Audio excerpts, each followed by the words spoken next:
નમસ્કાર વિદ્યાર્થી મિત્રો, આજના વિડીયો સેશનમાં સૌનું હાર્દિક સ્વાગત છે. ધોરણ 11 વિષય અંગ્રેજી સેકન્ડ લેંગ્વેજ અને એમાં આજે આપણે ફંક્શન જોવાના છીએ. બરાબર. ફંક્શન કે જે સૌના માટે એક મોટો પહાડ છે અને ખાસ કરીને મુસીબતનો પહાડ છે. મોટો પહાડ છે દેટ મીન્સ કે એવું નહીં કે પહાડને સર કરવાનો છે, પણ મુસીબતનો પહાડ છે. અને ખાસ કરીને ત્યાં કે જ્યારે કમ્પ્લીટ કરવાનું આવે ને સેન્ટેન્સ ત્યારે મેમ અમારે ક્વેશ્ચનને ઓપ્શનમાં મૂકવો પડે છે. હાલાકી બધા વિદ્યાર્થીઓ માટે નહીં, પરંતુ તમે સમજી લો, જેને લાગતું ઓળખતું હોય એ માથે ઓઢી લે. પરંતુ એને પણ ઇઝી કરી શકાય છે, એ પણ મહેનત સાથે, એ પણ પ્રેક્ટિસ સાથે આપણે એમને સરળ કરી શકીએ છીએ. જો કોઈ પણ સબ્જેક્ટ છે, કોઈ પણ ટોપિક છે કે જેને તમે અઘરો માનીને બેસો તો એ તમારા માટે લાઈફ લોંગ અઘરો જ રહેવાનો છે. લાઈફ લોંગ એ તમારા માટે ટફ જ રહેવાનો છે. એને સહેલો બનાવવો, એને શીખવું એ તો આપણા માટે ચેલેન્જ છે અને એ જ જીવન છે. વિદ્યાર્થી મિત્રો, बुझी हुई क्षमा भी जल सकती है, तूफानों से कश्ती भी निकल सकती है. होके मायूस यूं न इरादे बदल, होके मायूस यूं न इरादे बदल, अपने हौसलों में हिम्मत रख, तेरी किस्मत कभी भी बदल सकती है, तेरी किस्मत कभी भी बदल सकती है. अपने लक्ष्य में हौसले को मजबूत रख, अपने लक्ष्य में हौसले को मजबूत रख, ये बिना पंखों वाला हौसला भी एक दिन उड़ान भरेगा. समझ लेना, ये बिना पंखों वाला हौसला भी एक दिन उड़ान भरेगा और आसमान को मिलेगा. मतलब आसमान से मुलाकात होगी उसकी.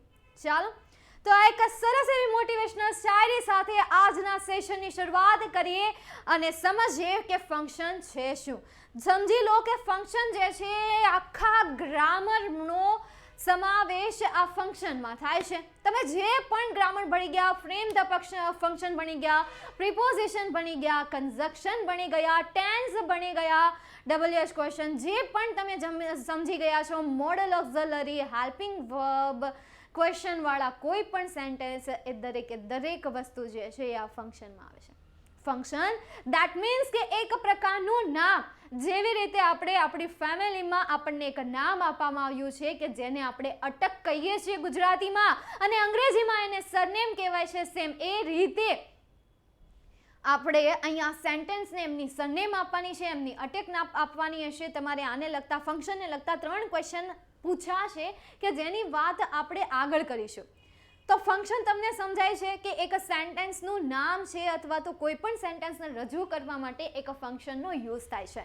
રીઝન તમારે એક્સપ્રેસ કરવું છે, રીઝન તમારે કેવું છે કોઈને, તો ત્યાં કયા ફંક્શનનો યુઝ થાય છે? શોવિંગ રીઝન નામના ફંક્શનનો ઉપયોગ થાય છે કે કોઈ વસ્તુને રજૂ કરવા માટે આપણે જે નામ આપીએ છીએ, એમના જે રૂલ્સ ફોલો કરીએ છીએ, એ એટલે ફંક્શન. જો અહીંયા ડેફિનેશન આપી છે, એકવાર વાંચવું હોય તો વાંચી લો કે મિત્રો કોઈ પણ ભાષામાં વાતચીત કરતી વખતે એક વિશિષ્ટ શૈલીનો ઉપયોગ થાય છે. અંગ્રેજી ભાષામાં પણ એક વિશિષ્ટ શૈલી છે કે જેને લેંગ્વેજ ફંક્શન કહેવાય છે. હવે કોઈ પણ પરિવારને રજૂ કરવો હોય તો એની પણ એક વિશિષ્ટ શૈલી હોય છે, જેમ કે એમની સરનેમ, જેમ કે એમની જાતિ, એમનો ધર્મ, એ બધું. એ રીતે અહીંયા પણ સેન્ટેન્સને રજૂ કરવા માટે એક વિશિષ્ટ શૈલી છે કે જેને લેંગ્વેજ ફંક્શન કહેવાય છે. તેના દ્વારા આપણે જુદા જુદા પ્રકારની વાતચીત પણ કરી શકીએ છીએ. જુદા જુદા પ્રકારની વાતચીત કે વાતચીતના પણ અહીંયા પ્રકાર હોય છે. જેમ લોકોના પ્રકાર હોય છે, કાળા, ધોળા, જાડિયા, પાતળા, ખબર નહીં કેવા કેવા પ્રકાર હોય છે. સેમ એ રીતે અહીંયા પણ સેન્ટેન્સને રજૂ કરવા માટેની પ્રકાર હોય છે. કોઈને રીઝન કેવું છે તો એ સેન્ટેન્સને કહેવાશે કારણ દર્શક સેન્ટેન્સ. જો સેન્ટેન્સમાં પરિણામ હોય કે આમ કરવાથી આમ થશે તો આ થશે, એ પરિણામ, તો એ પરિણામ જે દર્શાવે છે સેન્ટેન્સ, એ સેન્ટેન્સને શું કહેવાય છે? Showing result. ઓલું હતું રીઝન અને આ છે રિઝલ્ટ. હવે તમારે કોઈ એક્શન જે છે, એક્શન ભૂતકાળમાં બની છે તો એ દર્શાવવા માટે પાસ્ટ આવે છે. પણ કોઈ એક્શન જે છે એ ભૂતકાળની કન્ડિશન હતી તો એ ભૂતકાળની કન્ડિશન દર્શાવવા માટે કન્ડિશન ઇન પાસ્ટ નામના ફંક્શનનો યુઝ થાય છે. Like that. બસ આવું જ આપણે સમજવાના છે. ત્યારબાદ તેના માટે આપણે જે તે લેંગ્વેજ ફંક્શન કયા હેતુ માટે વપરાય છે અને તેના માટે આપણે કયા પ્રકારની વાક્ય રચના વાપરવી જોઈએ તે આપણે આ પ્રકરણમાં શીખવાના છીએ. જો આજના સેશનમાં માત્ર મેં 2 ક્વેશ્ચનને ફોકસ કર્યા છે. એક તમારો ક્વેશ્ચન, સૌથી પહેલા હું તમને ક્વેશ્ચનના ટાઈપ આપી દઉં. મારા જે સુંદર મજાના અક્ષર છે એ અક્ષર આ બોર્ડમાં લખાશે, એનાથી આ બોર્ડ રંગીન થશે. એમાં પહેલો ક્વેશ્ચન ટાઈપ એ છે કે આઈડેન્ટિફાય ધ ફંક્શન. બરાબર, તમારે એ ફંક્શનને શું કરવાનું છે? આઈડેન્ટિફાય કરવાનું છે. ત્યારબાદ સેકન્ડ જે છે, સેકન્ડ ફંક્શન કયું છે? કમ્પ્લીટ. કમ્પ્લીટને નહીં લે, આપણે સૌથી પહેલા લઈશું respond the Q. Respond the ક્યુ. ત્યારબાદ થર્ડ ટાઈપ ક્વેશ્ચન ટાઈપ છે કમ્પ્લીટ ધ સેન્ટેન્સ.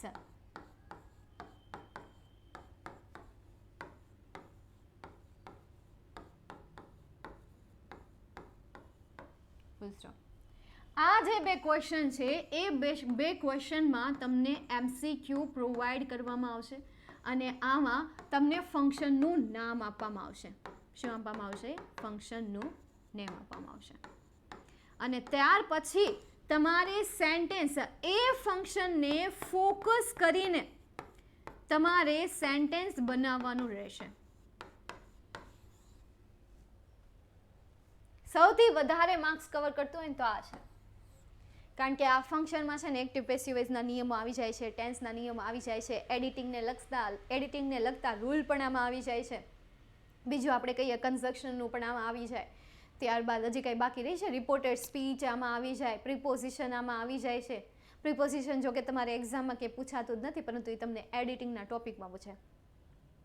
એટલે આમ જોવા જઈએ ને ઓફિશિયલી રીતે કાયદા કાનૂનને ધ્યાનમાં રાખીને આપણે જોવા જઈએ ને, લો બધા જે પણ છે એમાં તો આ સૌથી વધારે માર્ક્સ કવર કરે જ છે. પણ એક્સ્ટ્રા કે જે નિયમોને લગતા ક્વેશ્ચન આપણને પૂછવાના, ટેન્સીસ પૂછવાના છે, રિપોર્ટેડ સ્પીચ પૂછવાની છે, એક્ટિવ પેસિવ વોઇસનો પેરેગ્રાફ પૂછવાનો છે, તો એ પણ આમાં સમાવેશ થાય છે. એનો પણ આમાં સમાવેશ થાય છે. ચાલો જોઈએ. આજે માત્ર ને માત્ર આપણે આ 2 ક્વેશ્ચનને ધ્યાનમાં રાખીને આપણે પ્રેક્ટિસ કરવાના છે. દેટ મીન્સ કે આ 2 ક્વેશ્ચનને કમ્પ્લીટ કરવા માટે તમારે યાદ રાખવા પડશે કીવર્ડ્સ. શું યાદ રાખવું પડશે? કીવર્ડ્સ યાદ રાખવા પડશે. હવે હું તમને એમ કહેતી હોય કે ભાઈ કીવર્ડ્સ યાદ રાખવા પડશે અને તમે પછી પાછળથી એમ બોલતા મેમ યાદ નથી રહેતા. ભાઈ યાદ રાખવા પડે. શું કરવું પડે? યાદ રાખવું પડે. નથી થતું તો પડ્યો રે ખૂણામાં કે પડી રે ખૂણામાં. કરવું પડે. એલા ભાઈ પાકું કરવું પડે. કઈ એમને ના આને કઈ દવા મળે છે કે ભાઈ હું અહીંયા તો ડોક્ટર, હા ડોક્ટર શું, પણ આને યાદ રાખવા માટે હું તમને સજેસ્ટ કરી શકું. હવે પછી તમે એમ કહેતા મેમ એકાદી મેડિસિન લખી દો ને દુકાનમાંથી એમ લઈ આવીને પી જાય તો અમને આ કીવર્ડ આવડી જાય. કાંઈ ન આવડે એમ. ચાલો યાદ રાખવું જ પડશે ગમે એમ કરીને, by hook or by crook. હા, યાદ રાખવા માટેની જે ટેકનિક હોય એ ટેકનિક તો આપણે સમજી લઈએ. ભાઈ ગીત ગાતા ગાતા યાદ રાખો, ડિસ્કો કરતા કરતા યાદ રાખો, શેટી ઉપર ડિસ્કો, શેટી ઉપર નહીં કરતા નકર મમ્મી રાઈડ નાખશે. હેઠા મર હેઠે ગુડા, હેઠે મર એમ નો કહેવાય ને, એનું સારું લાગે એટલે આપણે એમ કહીએ હેઠે ગુડા શેટીને હમણી સાદર મેં હરખી કરી છે, એ સાદર પાછી તાર વીખી નાખવાની. એટલે એવું ન થાય, એટલે નીચે ઠેકડા મારતા મારતા યાદ રાખો. બરાબર. ચાલ જોઈએ. ડિસ્ક્રાઇબિંગ પર્સન એટલે કે એમાં વુ, વુમ અને વુઝ આ 3 જેવા શબ્દોનો ઉપયોગ થાય છે. અને હજી એક શબ્દ છે ધેટ. અને ઘણી વખત સેન્ટેન્સમાં તમારે પાછું એમનું ગુજરાતી મિનિંગ, ખાસ કરીને ગ્રામરનો કોઈ પણ ટોપિક સમજો તો તમને ગુજરાતી આવડવું જરૂરી છે. એમ ગુજરાતી નથી આવડતું તો શું કરવું? તો હું વાંચવાનું હોય. ગુજરાતી નથી આવડતું તો શું કરવાનું હોય? વાંચવાનું હોય. તમારી ટેક્સ્ટ બુક હોય કે નહીં, એ ટેક્સ્ટ બુકમાંથી ખબર તમારે યુનિટ પૂછાય, એ યુનિટનું ગુજરાતી જે તમને સ્કૂલમાં કરાવે ને એ યુનિટનું ગુજરાતી એકવાર તમારે સ્કૂલમાંથી જોઈ લેવાનું અને પછી તમારે જાતે, મતલબ કે સેલ્ફ બાય સેલ્ફ તમારી જાતે એનું ગુજરાતી કરવાનો પ્રયત્ન કરવાનો. એટલે વર્ડ વોકેબ્યુલરી અડધી ત્યાંથી આવી જશે, તમારી પ્રેક્ટિસ અડધી ત્યાંથી થઈ જશે. મહેનત બહુ કરવી પડશે, કારણ કે આ થોડી કામ કઈ રમતી આ એક ભાષા છે. તમે એક ભાષા શીખી રહ્યા છો. 2 વર્ષે તમે ગુજરાતી બોલતા શીખો છો, એટલે અંગ્રેજી છે 1 વર્ષમાં શીખાય? તમે અત્યારે નક્કી કરો કે મારે અંગ્રેજી શીખી જ જાવું, શીખાય? ન શીખાય. એ ગુજરાતી ભાષા ક્યારે આપણે શીખા? કે આપણી આજુબાજુ લોકો સતત 24 કલાક ગુજરાતીમાં બોલ્યા કરે, પટટ બકવાસ કર્યા કરે, એમનું સાંભળીએ, બરાબર. ત્યાર પછી આપણે ગુજરાતી ભાષા બોલતા શીખ્યા. મમ્મી પપ્પા પેલો શબ્દ ક્યારે શીખ્યા? ઘરના 5-6 વ્યક્તિ આવીને કે જો મમ્મા બોલાવે, જો મમ્મા બોલાવે, જો મમ્મા આઈ, જો મમ્મા આઈ, મમ્મા હમણાં આવશે, ચૂપ થઈ જા, ચૂપ થઈ જા. એવી રીતે 1000 વખત એક દિવસમાં એકનો એક શબ્દ બોલાય ત્યારે જઈને મમ્મી શબ્દ બોલતા શીખે છે. એટલે આ તો અંગ્રેજી ભાષા છે. તમે માત્ર ને માત્ર 1-2 કલાક દિવસમાં લેક્ચરમાં, સ્કૂલમાં અથવા તો યુટ્યુબમાં અથવા તો તમારા કોઈ પણ ઓનલાઈન ક્લાસીસમાં સ્ટડી કરો છો, બસ ત્યાં જ. એ સિવાય ક્યાંય કોઈ પણ જગ્યાએ અંગ્રેજી ભાષા બોલાતી જ નથી. અને તમે કહેતા હોય કે શીખાય છે, નો શીખાય, કરવી પડે. રાત ગુની, 2 ગુની, 4 ગુની, 5 ગુની, 6 ગુની, એટલી મહેનત આમાં કરવી પડે. ચાલો આગળ જઈએ. ત્યારબાદ ડિસ્ક્રાઇબિંગ થિંગ અને એનિમલ. એના માટે કયા કયા શબ્દો છે? વિચ અને ધેટ છે. પછી સેન્ટેન્સ પર ડિપેન્ડેડ છે. સેન્ટેન્સમાં જો કોઈ પણ પ્રાણી વિશે વાત કરેલી છે અથવા તો કોઈ પણ બાબત છે, નિર્જીવ બાબત છે, એમના વિશે વાત કરેલી છે અથવા એમને જ કહેવામાં આવ્યું છે, એમનું જ રટન થતું જાય છે, તો ત્યારે એ બાબતને શું કહેવાશે? ડિસ્ક્રાઇબિંગ થિંગ કહેવાશે. ત્યારબાદ ડિસ્ક્રાઇબિંગ લોકેશન ઓર પ્લેસ. તો ડિસ્ક્રાઇબિંગ લોકેશન અને પ્લેસ માટે વેર, વેર એઝ એન્ડ ધેટ, ધેર જેવો જે શબ્દ છે એ પણ શું બતાવે છે? પ્લેસ બતાવે છે. વેર અને વિચ જે છે એ વિચ પણ અહીંયા પ્લેસ માટે યુઝ થાય છે. તમારે જોવાનું કે અહીંયા વિચ જે છે કોના માટે ઉપયોગ થયો છે? વસ્તુને માટે ઉપયોગ થયો છે અથવા કોઈ જગ્યા માટે ઉપયોગ થયો છે? એનું ગુજરાતી કરી અથવા તો એમને સમજીને પછી તમારે એમને નામ આપવાનું રહેશે કે ડિસ્ક્રાઇબિંગ લોકેશન. સમય ડિસ્ક્રાઇબ કરતો હોય તો એને કહેવાશે ડિસ્ક્રાઇબિંગ ટાઈમ. સેમ એ રીતે આગળ નંબર 4 પર ફંક્શન છે સ્પેસિફાઈંગ લોકેશન. ડિસ્ક્રાઇબિંગ લોકેશન માટે વાક્યની વચ્ચે વેર અને વિચ આવે છે અને સાથે સાથે વેર એઝ પણ આવે છે. સ્પેસિફાઈંગ લોકેશનમાં પ્રિપોઝિશનનો યુઝ થાય છે in, on, near, at, under, behind, here, there, between, across. આ જે શબ્દ છે એ શબ્દ શું કરે છે? ટાઈમને સ્પેસિફાય કરે છે. ત્યારબાદ describe time and specified time.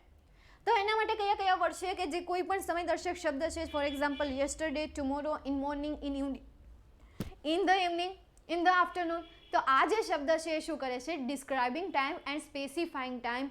યાદ રાખજો, મગજમાં ઘુસાડી દેજો. પેલું યાદ છે ને? बुझी हुई क्षमा भी जल सकती है, तूफानों से कश्ती भी निकल सकती है, होके मायूस ना बदल अपने इरादे, तूने ठाना है कि आज मुझे फंक्शन सीखना है तो सीख, अपने इस इरादों में हौसले को जमा के रख, उसे मजबूत रख, ये हौसला भी एक दिन जीतेगा, हारेगा तो सिर्फ हार मिलेगी और हारने के बाद फिर से तो जीतने की उम्मीद रखता है तो तुम्हें जीत तो मिलेगी ही। हारने के बाद अगर तूने सोचा कि ये तो एक हार, पहली हार है, पहला मौका है, अभी दूसरा चांस तो मेरा बाकी है, दूसरी एग्जाम तो मेरी बाकी है, ऐसे ही आगे बढ़ता जा, होगा तो सफल इन फंक्शन, फंक्शन में भी तो एक दिन सफल होगा। चल, ત્યારબાદ શોવિંગ ઇમોશન, ઇમોશન શો કરવા માટે હુર્રા, વાવ, આઉ, હે, અલાસ, આઉ જેવા શબ્દોનો ઉપયોગ થાય છે કે જેમાં ઇમોશન એકચ્યુઅલી એક્સપ્રેસ થઈ છે. હે, આવો આપણે ગુજરાતીમાં ખબર યુઝ કરતા, હે એવું થયું, ઓહો બાપા રે, હા બિચારા, આવી રીતે ખબર આપણે ગુજરાતીમાં એવા એક્સપ્રેશન, બિચારા, હે એવું થઈ ગયું એના, અરે બાપ રે, નહોતું થવું જોઈએ, હે આવું એવું, હેનો યુઝ 2 વખત થાય, હે એવું નહોતું થવું જોઈએ, અથવા તો ખુશીનો ભાવ હોય તેમ કહેતા હે, એવી તો એક્સપેક્ટેશન જ નહોતી, લાઈક દેટ. એમાં ઇંગ્લિશમાં વર્ડ છે હુર્રા, વાવ, ઓ, આ, હે, અલાસ, આઉચ. આ જે શબ્દ છે એ શબ્દ શું દર્શાવે છે? ઇમોશન. પ્લેઝન્ટ્રીઝ મતલબ કે આપણે કોઈને મળીએ છીએ અને કહીએ છીએ હેલો, અથવા તો અત્યારે તો મળવાની વાત જ જવા દો, ખાલી વોટ્સઅપમાં દુનિયા છે, ઇન્સ્ટામાં દુનિયા છે, ખબર નહીં કાંઈ ઓનલાઈન દુનિયામાં આપણે જીવવા લાગ્યા છીએ. હા, તો એમાં દુનિયા આપણી સમાયેલી છે અને ખરેખર હવે એમાં જ રહેવું પડશે. મોંઘવારી વધતી ગઈ છે, લોકો પાસે સમય નથી, કારણ કે એમને જોબે જવાનું હોય છે, કેટલા કામો હોય છે, કેટલું સ્ટડી કરવાનું હોય છે, સિલેબસ મોટા થઈ ગયા છે અને સર્ચિંગ મશીન પણ મોટી થઈ ગઈ છે, એટલા માટે સમય નથી, અને એક બાજુ જોવા જઈએ તો ઓનલાઈન સારું પણ છે. ચાલો, તો આપણે કોઈને મળીએ છીએ અથવા તો કોઈની સાથે આપણે વાત કરવી છે ત્યારે આપણે યુઝ કરીએ છીએ હેલો, કોઈને કહીએ છીએ ગુડ મોર્નિંગ, કોઈને કહીએ છીએ ગુડ આફ્ટરનૂન. સમય પ્રમાણે આપણે વિશ કરીએ છીએ good afternoon, good morning, good evening, thank you. કોઈ આપણને હેલ્પ કરવી હોય તો આપણે એમને કહીએ છીએ થેન્ક યુ. આપણાથી ભૂલ થઈ જાય તો આપણે કહીએ છીએ સોરી, આપણે સોરી કહીએ છીએ. ત્યારબાદ કોઈને એક્ઝામ હોય તો બેસ્ટ ઓફ લક વિશ કરીએ છીએ, ઓલ ધ બેસ્ટ વિશ કરીએ છીએ, નાઇસ ટુ મીટ યુ કહીએ છીએ. તો આ જે પ્લેઝન્ટ્રીઝ છે કે જે આપણે કોઈને વિશ કરીએ છીએ, કોઈને આપણે કહીએ છીએ, એવી રીતે કહીએ છીએ કે જ્યારે કે આપણે એમને ફોર્માલિટી પ્રોવાઈડ કરતા હોઈએ. I am sorry, good morning, good evening, sorry, wish you all the best, best of luck, well done, cheer up, what an idea, many happy return of the day, bad luck, happy journey, like that. આ બધા શબ્દો પ્લેઝન્ટ્રી માટે use થાય છે. કોઈને ખુશ કરવા માટે આપણે કોઈ શબ્દનો યુઝ કરીએ જે મિની ફ્રેઝ હોય, not a sentence, mini phrase હોય, એવા સેન્ટેન્સને શું કહેવાય છે? એક્સપ્રેસિંગ પ્લેઝન્ટ્રીઝ.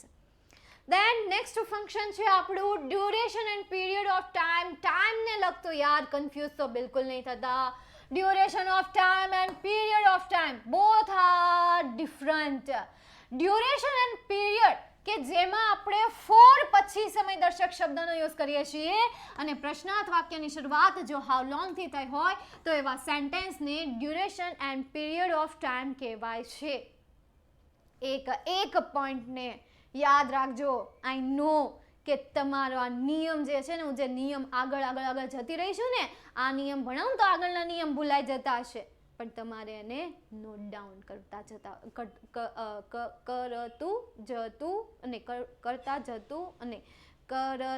જવું પડશે. હા, ગોઠવાઈ ગયો. હા, નોટ ડાઉન કરતા જવું પડશે. બરાબર થયું ને? નોટ ડાઉન કરતા જવું પડશે. સાથે સાથે નોટ ડાઉન કરતું રહેવાનું એમ. ટૂંકમાં આપણે શોર્ટમાં કહીએ. ત્યારબાદ પોઈન્ટ ઓફ ટાઈમમાં સિન્સ વેનથી પ્રશ્નની શરૂઆત થઈ હોય તો એ પ્રશ્નાર્થ વાક્યને પોઈન્ટ ઓફ ટાઈમ કહેવામાં આવે છે. અને જો આપણે સાદા વાક્યની વાત કરીએ તો સિન્સ પછી જો સમયદર્શક શબ્દ આપણને આપે છે, આ સમયદર્શક શબ્દ જો આપણને આપે છે તો એને પોઈન્ટ ઓફ ટાઈમ કહેવાય છે. યાદ રાખજો. બીજી એક વાત અહીંયા યાદ રાખો, માથામાં अपनी लकीरों पे लिख दो, जहां पे भी आपको लिखना है लिख दो.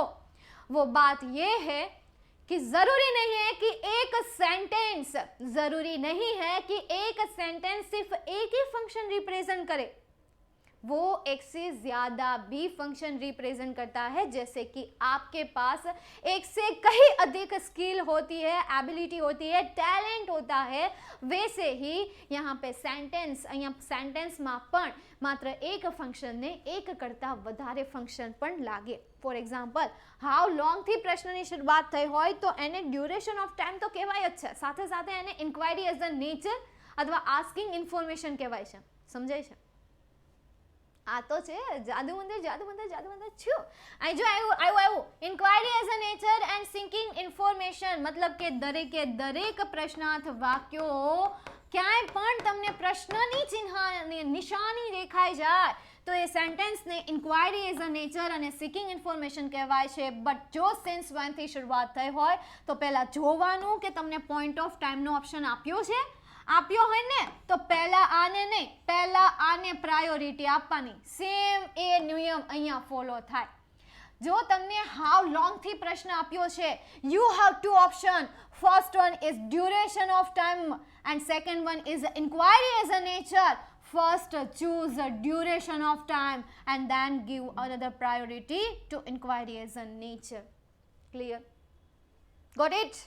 આમ તો ભેજામાં ઘૂસી જ જાય, મેમ ભણાવે ને ઘૂસે નહીં તો બને જ નહીં. ત્યારબાદ આગળ જઈએ આપણે ઇન્ડિકેટિંગ કોન્ટ્રાસ્ટ કે જેમાં બટ, યસ, સ્ટીલ, ધો, અલ્ધો, હાઉ એવર, ધો, even if, as, despite, in spite of, આ બધા શબ્દો છે શું દર્શાવે છે? કોન્ટ્રાસ્ટ દર્શાવે છે, કે જેને વિરોધાભાસ કહેવાય છે. કોન્ટ્રાસ્ટ મતલબ કે વિરોધ કરવો થાય. તો બટ એટલે પણ થાય, યટ એટલે પણ થાય, ડિસ્પાઇટ એટલે છતાં પણ થાય, ઇન સ્પાઇટ ઓફ એટલે છતાં પણ થાય, હાઉએવર છતાં પણ, ધો છતાં પણ, ઓલ્ધો છતાં પણ, મતલબ કે છતાં પણ આવે તો એવા સેન્ટેન્સને કોન્ટ્રાસ્ટ કહેવાય છે. ત્યારબાદ एक्सप्रेसिंग अल्टरनेटिव मतलब के ऑप्शन, अल्टरनेटिव मतलब विकल्प, શું વિકલ્પ, ઓપ્શન વિકલ્પ કે જેમાં ઓર, આઈધર ઓર, નાઈધર નોનો ઉપયોગ થાય છે. આઈધર ઓરનો ઉપયોગ પોઝિટિવ માટે થાય છે અને નાઈધર નોનો ઉપયોગ બેમાંથી એક પણ નહીં નેગેટિવ માટે થાય છે, જ્યારે ઓર જે છે બે માટે યુઝ થાય. ઓર એટલે અથવા પણ થાય અને ઓર એટલે નહીંતર પણ થાય. સમજાય? આગળ રિપોર્ટિંગ ઇવેન્ટ મતલબ કે ઇનડિરેક્ટના સેન્ટેન્સ. રિપોર્ટેડ સ્પીચ તમે જોઈ ગયા ને, વિડીયો આપણે રેકોર્ડ કર્યો છે, જોજો પાછા, એમનું કહેતા મેમ તમને નથી સમજાયું, ખોટું બોલતા નહીં. યુટ્યુબમાં આપણે રેકોર્ડેડ વિડીયો મૂક્યો છે, વિદ્યાકુલમાં ફ્રી ક્લાસ લીધેલો છે અને 11મામાં પેડમાં તો આપણે ચલાવીએ જ છીએ, પણ બે જગ્યાએ ફ્રી વિડીયો મૂક્યા હોય ને તમે જોવો નહીં ને પછી એમ મેમને એમ કહેતા હોય મેમ નથી ચલાવ, જાને ખોટાળા, ખોટું બોલો હાલા. ચાલો, ત્યારબાદ પ્રોસેસ. તો પ્રોસેસ વર્બથી શરૂઆત થઈ હોય તેવા આજ્ઞાત વાક્ય, વર્બથી શરૂઆત થઈ હોય તેવા આજ્ઞાત વાક્ય. For example, take a glass, add some water, then add sugar, then squeeze a lemon. બરાબર, મતલબ કે take a glass, add water અથવા pour water, pour મતલબ શું થાય? રેડવું થાય. બરાબર, water, then add sugar, then squeeze a lemon. બરાબર, squeeze a lemon. એક 1 teaspoon salt, like that. 1 teaspoon જોઈએ આમાં? ન જોઈએ, હાફ ટીસ્પૂન જોઈએ I think. Bus half teaspoon enough છે આ ગ્લાસમાં આપણે શરબત બનાવવું હોય તો. હા, તો આ પ્રોસેસને શું કહેવાય છે? આ પ્રોસેસને કહેવાય છે ડિસ્ક્રાઇબિંગ પ્રોસેસ. પછી તમારે તમારા ફોનમાં કોઈ સિમ કાર્ડ નાખવું છે તો પછી તમે એમ કહી શકો કે ભાઈ ટેક આઉટ પ્લેટ કહી શકો, અથવા તો ડિવાઇસ કહી શકો, અથવા તો ખબર નહીં. એન્ડ ધેન એડ કાર્ડ અથવા તો પુટ ઇટ કાર્ડને ત્યાં રાખો એન્ડ ધેન પુટ ઇટ. તો આ મતલબ કે ઇન શોર્ટ કે જેમાં પણ પ્રોસેસ તમને કહેવામાં આવી છે એને ડિસ્ક્રાઇબિંગ પ્રોસેસ કહેવાય છે. ત્યારબાદ આગળ જઈએ, રિપોર્ટિંગ ઇવેન્ટ થઈ ગયું, પ્રોસેસ થઈ ગયું, આગળ વધીએ હવે આપણે. હા, તો describing frequency of time. Frequency મતલબ કે પુનરાવર્તન. ફ્રીક્વન્સી મતલબ શું થશે? પુનરાવર્તન. રિવિઝન થતું હોય અને ન પણ થતું હોય. ફોર એક્ઝામ્પલ, ઓલવેઝ હંમેશા ક્રિયા થાય, નેવર ક્યારેય ક્રિયા ન થાય, કોઈક વાર ક્રિયા થતી હોય, ઓફન વારંવાર થતી હોય, યુઝ્યુઅલી સામાન્ય રીતે થતી હોય, જનરલી સામાન્ય રીતે થતી હોય, ફ્રીક્વન્ટલી વારંવાર થતી હોય, ઓકેશનલી પ્રસંગો આવે ત્યારે થતી હોય, ઓલમોસ્ટ નેવર ક્યારેય પણ નહીં, ડેઈલી દરરોજ, એવરીડે દરરોજ. તો આવી રીતે જે ક્રિયા ક્યારેક ક્યારેક થતી હોય, ક્યારેક ક્યારેક ન થતી હોય, ક્યારેય ન થતી હોય, હંમેશા થતી હોય, કોઈક વાર થતી હોય, ત્યારે આને કહેવાશે ફ્રીક્વન્સી ઓફ ટાઈમ. ઘણીવાર સેન્ટેન્સમાં એલ વાળા તમને કોઈ પણ એડવર્બ દેખાય તો એને મેનર કહેવામાં આવે છે, કારણ કે ક્રિયા મેનર દર્શાવે છે. મેનર ઓફ એન એક્શન કે જે તમે 10th સ્ટાન્ડર્ડમાં ભણી ગયા ફંક્શનમાં. મેમ હવે એ ક્યાં યાદ આવે? પણ તો મેં અહીંયા રિવાઇઝ કરી દીધું ને, મેં તો તમને ખાલી કીધું કે ત્યારે ભણી ગયે, તો મારી ટેવ છે ને, શું કરવું મારે, એ મારા નેચરમાં ઘૂસી ગયું છે કે ભાઈ આ કોઈ પણ ભણી ગયા હોય તો આવું કરવું પડે એમ. ત્યારબાદ રીઝન દર્શાવવા માટે, રીઝન મતલબ શું થશે? કારણ થશે. કારણ દર્શાવવા માટે because, because of, so, therefore, as a result. આ જે શબ્દ છે એ શું દર્શાવે છે? કારણ દર્શાવે છે. ધેન સજેશનમાં શુડનો યુઝ થાય છે. એબિલિટીમાં can, could, be able to વાળા શબ્દ જેવા શબ્દોનો યુઝ થાય છે. કમ્પેરિંગમાં so as, ER than, more than, the EST, the most. આવા સેન્ટેન્સ તમને દેખાય તો એવા સેન્ટેન્સને કમ્પેરિંગ કહેવામાં આવે છે અથવા તો કમ્પેરિઝન કહેવાય છે. Then describing and expressing condition. describing and expressing condition કે જેમાં if અને unless સાથે સાથે had વાળા had નો પણ યુઝ થાય છે. બરાબર, if અને unless તો આવે જ છે પણ સાથે સાથે had અને then. બરાબર, આગળ then પણ આવશે. આ પણ શું દર્શાવે છે? કન્ડિશન દર્શાવે છે. રિક્વેસ્ટ માટે પ્લીઝ કાઇન્ડલી વિલ વુડ થી શરૂ થતા ઉલટ પ્રશ્નો, કેન કુડ વિલ વુડ થી શરૂ થતા ઉલટ પ્રશ્નો આવે છે અને આ પ્રશ્નોને inquiry as a nature seeking information પણ કહેવાય. યાદ રાખજો, વિલ, વુડ, કેન અને કુડ એ ભલે અહીંયા રિક્વેસ્ટ રિપ્રેઝન્ટ કરે પણ સાથે સાથે એ ક્વેશ્ચનને ઇન્ક્વાયરી એઝ અ નેચર અથવા તો સિકિંગ ઇન્ફોર્મેશન કહેવાય છે. ત્યારબાદ નેસેસિટી માટે મસ્ટ, હેવ ટુ અને હેઝ ટુ વાળા, એક્સપ્રેસિંગ પોસિબિલિટી માટે મે અને માઇટ, આસ્કિંગ નંબર મતલબ કે સંખ્યા અહીંયા લખેલું છે બાબુ મોશાય દેખ લેના, એમાં હાઉ મેની થી શરૂઆત થઈ હોય ત્યારે એને કહેવાય આસ્કિંગ અબાઉટ નંબર. અને સાથે સાથે આ ફંક્શનને બીજું શું કહેવાશે? Inquiry as a nature and seeking information. ત્યારબાદ ક્વોન્ટિટી દર્શાવવા માટે મતલબ કે જથ્થો દર્શાવવા માટે હાઉ મચ, અને સાથે સાથે આ હાઉ મચ થી શરૂ થતા પ્રશ્નને બીજું શું કહેવાય? Seeking information. સિકિંગ ના પાડી, seeking information and inquiry as a nature. ત્યારબાદ લાસ્ટ જોઈએ આપણે મેકિંગ સજેશન. સજેશન વાળું જોઈ ગયું, શુડ વાળું. ત્યારબાદ પર્પઝ માટે in order to, with a view two થી શરૂ થતા સો ડેટ પણ શું દર્શાવે છે? પર્પઝ દર્શાવે છે. તો ઇન ઓર્ડર ટુ આવે, વિથ અ વ્યૂ ટુ આવે, ઇન શોર્ટ કે જે સેન્ટેન્સમાં તમને હેતુ દેખાય, ભાઈ તે ત્યાં ગયો, આ હેતુથી ગયો એવું દર્શાવે છે સેન્ટેન્સ, ત્યારે એ સેન્ટેન્સને એક્સપ્રેસિંગ પર્પઝ કહેવાય છે. હવે મોસ્ટ આઈએમપી છે એક્સપ્રેસિંગ રિઝલ્ટ, કે જેમાં so that, such that, to, enough to જેવા શબ્દોનો ઉપયોગ થાય છે કે જે રિઝલ્ટ દર્શાવે છે, પરિણામ દર્શાવે છે.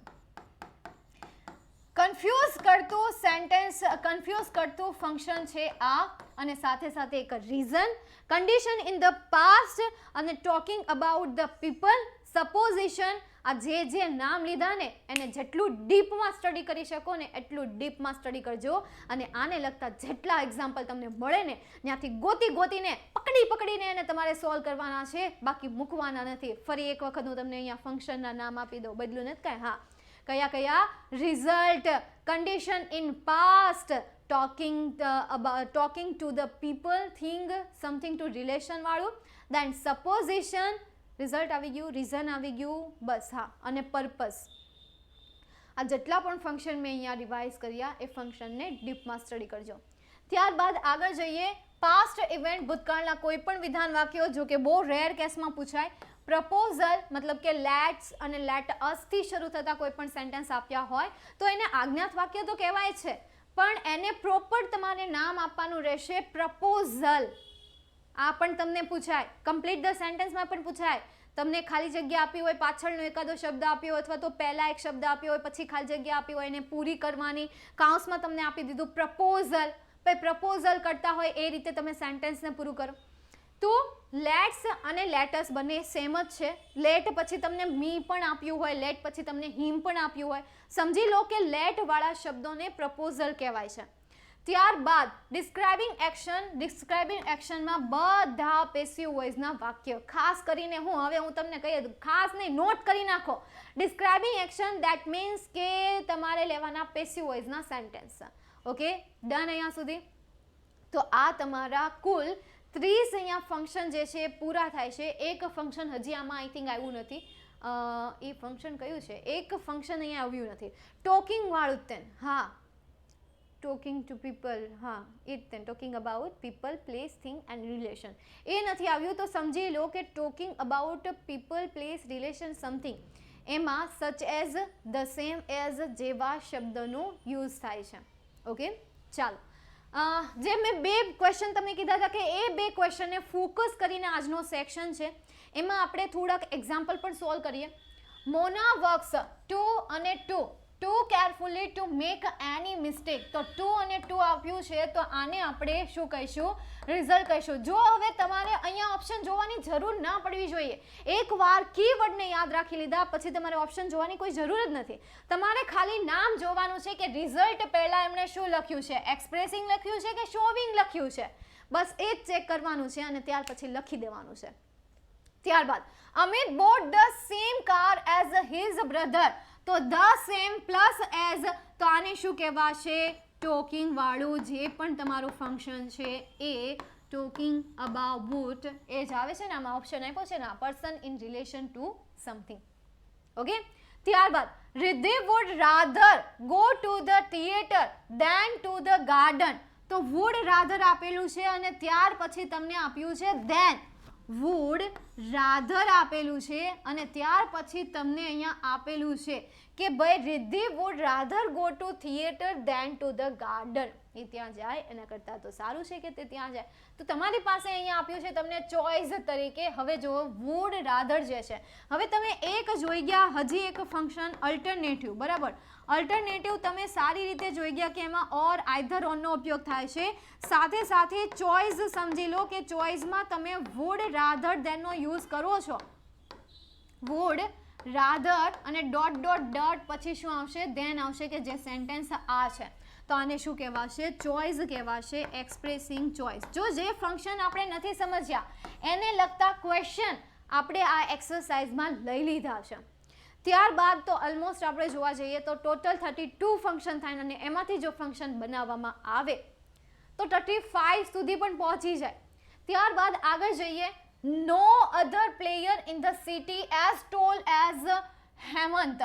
તો એઝ ટોલ આપેલું છે તો આને શું કહેવાશે? કમ્પેરિંગ કહેવાશે. કહેવાશે કે નહીં? હલો, શું કહેવાશે? આને કમ્પેરિંગ કહેવાશે.